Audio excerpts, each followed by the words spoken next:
여러분 안녕하세요. 많은 분들이 세도약기금 관련해서 새로운 소식이 들려오기를 기다리실 텐데요. 아직까지 이렇다 할 소식은 들려오고 있지 않습니다. 새롭게 연체채권을 매입했다든지 또 소각이 어느 정도 이루어지고 채무조정이 이루어졌는지 이런 내용은 아직까지 보도되고 있지 않습니다. 이런 가운데 지난 4월에 국회 본회의를 통과하고 5월에 공표했던 신용정보법 개정안 시행이 드디어 8월 13일부터 시행에 들어갔습니다. 그래서 이번 시간에는 여러분과 함께 이 신용정보법 개정 시행일에 맞춰서 새출발기금 사례를 통해서 세도약기금 채무조정 전망에 대해서 알아보는 시간을 갖도록 하겠습니다. 여러분도 잘 아시겠지만 새출발기금과 세도약기금의 차이는 새출발기금은 개인이 채무조정을 신청하는 채무조정 프로그램이고요. 세도약기금은 개인이 신청하는 게 아니죠. 정부에서 알아서 소각해드리고 채무조정해드리는 그런 채무조정 프로그램입니다. 그러다 보니까 새출발기금 같은 경우에는 누락이 된 채무가 있다면 그거를 채무자가 소명을 해야 되는 그런 사례가 있습니다. 그래서 이 새출발기금 사례를 통해서 한번 세대학기금 채무조정 전망에 대해서 이번 시간에 뉴스를 보면서 살펴보도록 하겠습니다. 자, 바로 이 뉴스가 되겠는데요. 핀포인트 뉴스입니다. 양지훈 기자라는 분이 엊그제 8월 13일에 이렇게 기사를 쓰셨는데요. 새출발기금 재산검증 강화, 누락 소명은 여전히 채무자 몫이다. 이렇게 나왔습니다. 그래서 새출발기금을 제가 설명을 드리면서 이거를 세대학기금과 연동해서 제가 해설을 해드리도록 하겠습니다. 자, 이 재산검증 강화, 이거는 바로 8월 13일부터 시행되는 신용정보법 개정안 시행 때문에 이제 재산검증이 강화된 거죠. 왜냐하면 새출발기금 같은 경우는 개인이 신청하는 채무조정 프로그램이다 보니까 재산이 있는데도 불구하고 새출발기금 신청하는 분들이 계신 것 같아요. 그러다 보니까 이제 13일부터는 이제 전체 가상자산부터 시작해서 비상장 주식이라든지 부동산 여러 이제 재산, 숨겨진 재산들이 교차 검증이 돼서 재산 검증이 강화되는 그런 효과가 있습니다. 그래서 꼭 필요한 사람에게만 새출발기금이 이제 채무 조정이 이루어질 수 있도록 하는 거죠. 그런데 누락이 됐다. 그러면 이 누락된 거에 대해서는 채무자가 소명을 해야 된다. 그런 내용이 되겠습니다. 그래서 신청인들 같은 경우에 전세대출 보증금 산정이 이게 전세대출 보증금이 도대체 자산인지 아니면 부채인지 이런 것도 혼선이 있고요. 또 양도채권 조회 과정에서 혼선이 있다. 이런 경우는 이제 어, 추심회사로 내 채권이 막 넘어가는 과정에서 신용정보조회에 나타나지 않는 경우가 있습니다. 이런 경우에는 이제 분명히 부채가 있는데 그거가 이제 걸러지지 않는 거죠. 그러다 보니까 거기에서 혼선이 있다. 그런 내용이고요. 밑에 사례가 있으니까요. 사례에서 제가 또 자세히 설명드리겠습니다.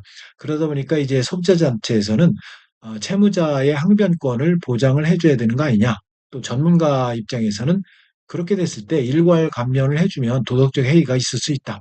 이런 내용이 나와 있습니다. 밑에 이제 사례를 보면서 여러분과 함께 또 살펴보도록 하겠습니다. 자, 사례가 나와 있습니다. 자, 전세 대출로 마련한 보증금인데 재산이 빚보다 많다면서 새출발기금이 제외됐다라는 내용입니다. 여러분 잘 아시겠지만 새출발기금은 2020년 4월부터 2025년 6월까지 사이에 사업을 영위한 개인사업자, 법인사업자입니다. 개인사업자는 슈페어 포함해서고요. 법인사업자는 폐업하면 안 되죠. 자, 그런 게 이제 새출발기금인데 코로나 기간에 사업자 대출 받은 자영업자 A씨 같은 경우에 새출발기금 지원 제외 통지를 받았습니다.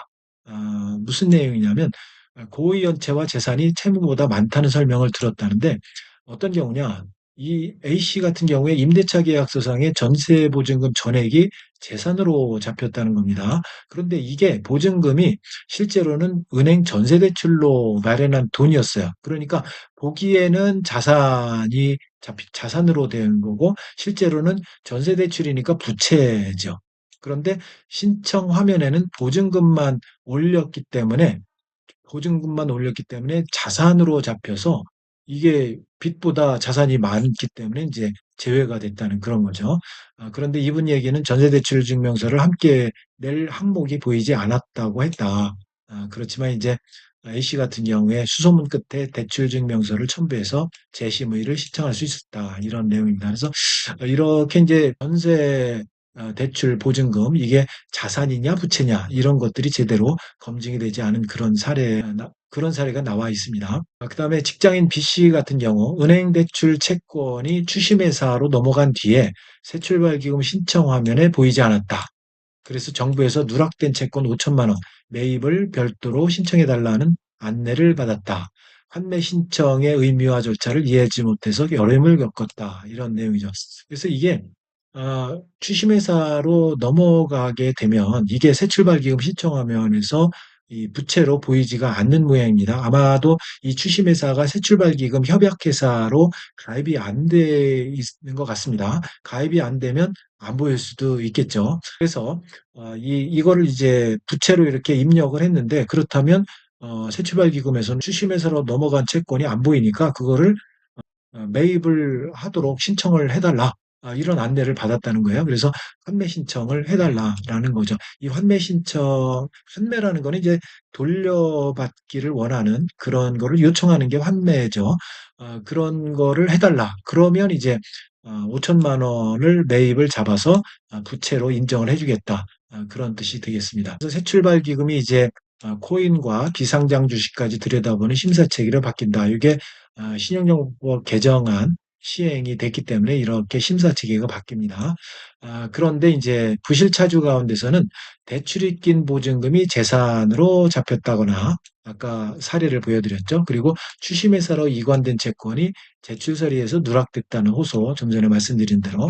자, 그래서 재산을 숨긴 채무자를 걸러내는 일만큼 확보한 정보를 신청인이 빠뜨린 채무와 부채를 확인하는데도 활용해야 된다는 지적이 나온다.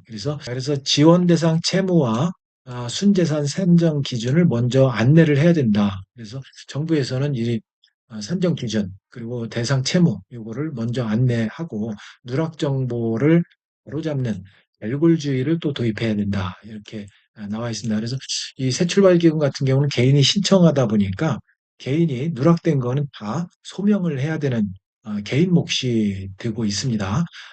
세도학기금과는 좀 다르죠. 그러다 보니까 이제 세도학기금과 연동해서 살펴본다면 새출발기금은 그래도 빠진 게 있으면 개인이 소명할 기회라도 있는데 세대학기금은 정부에서 알아서 어, 7년 이상 연체 5천만 원 이하 채무에 대해서 소각하거나 채무정 해드리는 거잖아요. 그러다 보니까 소명할 기회가 없다라는 거죠. 그래서 이런 부분에 있어서 좀 뭔가 새출발기금하고 좀 차이가 있지 않나. 그래서 새출발기금처럼 세대학기금도 뭔가 개인이 좀 소명할 기회가 좀 주어졌으면 좋겠다. 그런 생각이 듭니다.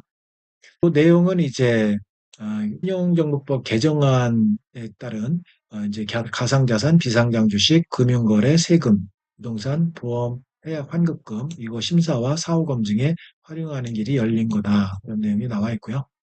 그동안에 이제 이 신정법 개정안 시행일 이전에는 상당한 투자 자산을 보유하거나 상환 능력에 비해서 높은 감면을 받은 그런 사례가 확인됐다. 그래서 이제 재산 검증 강화가 이제 도입이 됐다. 이런 신정법 개정안에 따라서 개인 재산에 대한 검증이 강화가 됐다. 그런 내용입니다.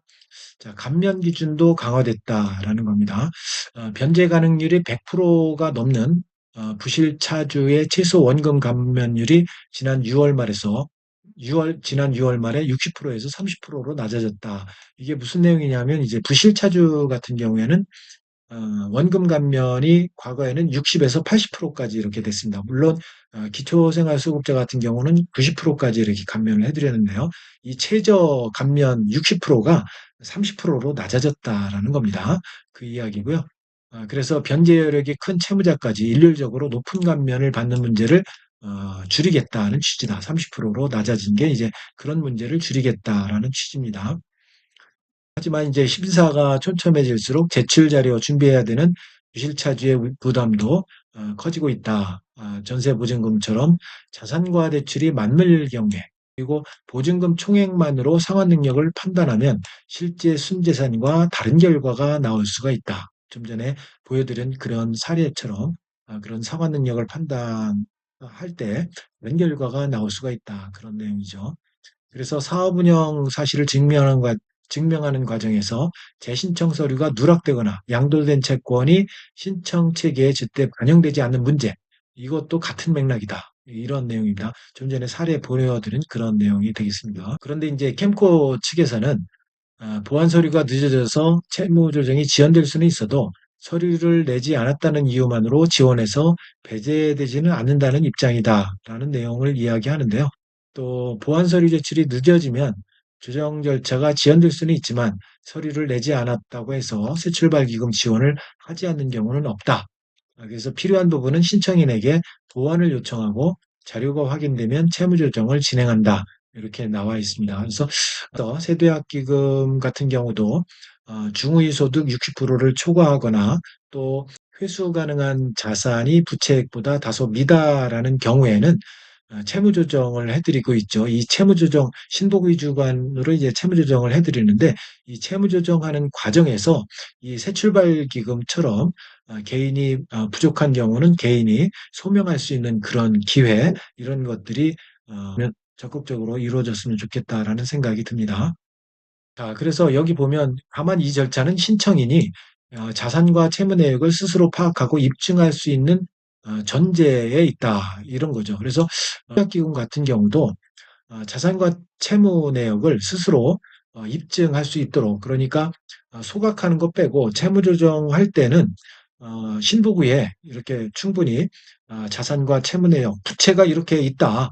그러니까 회수 가능 자산이 이렇게 턱없이 부족하니까 소각을 해주든지 또 원금 감면을 80%까지 해달라.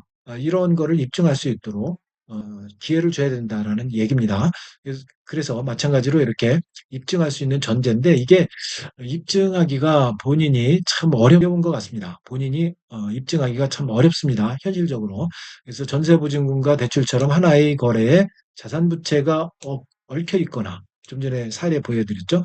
그리고 새출발기금 협약을 맺지 않은 대부업체로 채권자가 바뀐 경우 특히나 이 채권자가 등록업체가 아닌 경우에 더더욱 검증하기가 어렵겠죠. 이런 경우에 서류를 어디에 내야 하는지 신청인이 판단해야 된다 이렇게 나와 있는데 신청인이 판단하기가 굉장히 어렵죠. 그래서 이런 경우에는 새출발기금 콜센터를 여러분들이 적극적으로 이용하셔야 되고 또 세대학기금 같은 경우도 역시 콜센터를 적극적으로 이용하시고 필요한 경우에는 대한법률구조공단 또 이용하셔서 무료 법률 상담 또 받으셔야 됩니다. 그래서 오늘 내용은 여기까지 하겠습니다.